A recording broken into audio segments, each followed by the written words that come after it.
इस वीडियो में मैं आपको दो स्टोरी बताऊंगा जो सच हैं और हकीकत हैं। पहली स्टोरी ये है, कहानी कह लें, स्टोरी कह लें, हकीकत है। ये मुरादाबाद की ज़िले की है, जहाँ की एक साहब रहते हैं इस्लाम। उनकी बेटी का नाम है साइमीन। उसका अफेयर अफजलगढ़ के रहने वाले रुपेंद्र से चल रहा था 3-4 साल से। लेकिन वो 1 साल पहले उस रुपेंद्र के साथ या अकेली चली गई थी, घर से भाग गई थी। वो भागने के बाद उसके घर वालों ने जब तलाश की तो तलाश में उसको पकड़ लिया। पकड़ने के बाद घर ले आए और घर लाने के बाद फिर उन्होंने जल्दबाजी आन फानिया देख के, सही से रिश्ता उसका दिल्ली में रिश्ता देख के उसकी शादी कर दी सैफ नाम के लड़के से। वो लड़का विकलांग था, एक टांग से माजूर था। वो उसके साथ रहने लगी। रहने के बाद 3-4 साल उसकी शादी को हो गए। एक लड़का भी हो गया उसके, 1 साल का लड़का है उसका।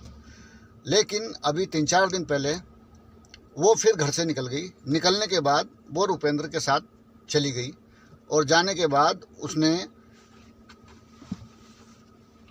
रुपेंद्र के साथ चली गई और दोनों ने खुर्जा आर्य समाज में जाके बाकायदा शादी कर ली। शादी करने के बाद उसने अपना मजहब भी चेंज कर दिया, यानी वो कन्वर्ट हो गई इस्लाम धर्म से और सनातन धर्म में। अब वो उसके साथ रह रही है। वीडियो डाला है उसने और वो कह रही है मैं खुश हूँ और मेरे पीछे घर वाले पड़े हुए हैं। अब वो मतलब शादी कर ली है और उसके साथ रह रही है, दोनों राजी। अच्छा, दूसरा जो वाकया है ये ज़िला बरेली और शहर बरेली का ही है। ऐसा वाकया मैंने आज तक तो अपनी ज़िंदगी में, मेरी इतनी उम्र हो गई है, मैंने नहीं सुना है ना देखा है।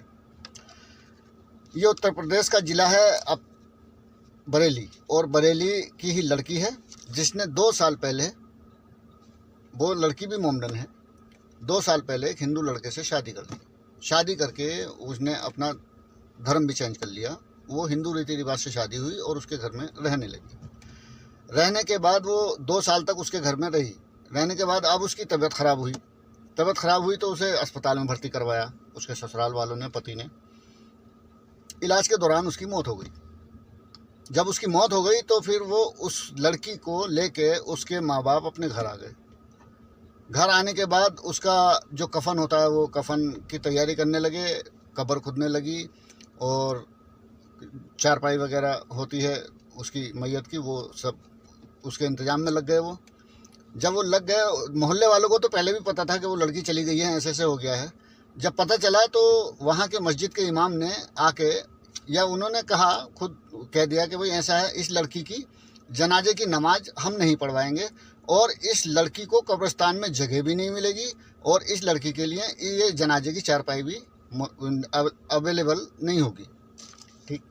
अब लड़की के घर वाले परेशान। उन्होंने फिर बात बढ़ते बढ़ते आला हजरत तक पहुंच गई। जब वहाँ पहुंच गई, वहाँ से जब शरीयत की रोशनी में जब वो निकलवाया, तब निकल के ये आया कि जो लड़की ने अपने मजहब को चेंज कर लिया, मजहब से दस्तबरदार हो गई, निकल गई, तब फिर उसका इसमें कोई हिसाब किताब रहता नहीं है। ना वो इसका कोई वो रूल फॉलो कर रही है ना कुछ, तो उसका इसमें कोई दखल नहीं है। अब तो वो जिस रिलीजन में है फिर वो उसी की हो गई। घर वाले बहुत ही ज़्यादा फिर और ज़्यादा वो हुए तो उन्होंने फिर आखिर में पुलिस का दखल करवाया इसमें। पुलिस का दखल करवाने के बाद वो बाकरगंज के कब्रिस्तान में बिना जनाजे की नमाज के वो लड़की पुलिस वालों के दखल के बाद दफन की गई। ये वाकया ऐसा है कि मैंने अपनी ज़िंदगी में आज तक नहीं सुना है। ये पहला वाकया है मेरी ज़िंदगी का। मेरी तो अपनी लाइफ का बता रहा हूँ मैं भी बहुत घूमा हूँ, बहुत गया हूँ, दुनिया जहान काफ़ी देखा मैंने, अल्लाह का शुक्र है, अल्हम्दुलिल्लाह। ये पहला वाकया मेरी जहन और नॉलेज में आया है ऐसा। आपकी क्या राय है इस बारे में? कमेंट्स बॉक्स में ज़रूर बताएं।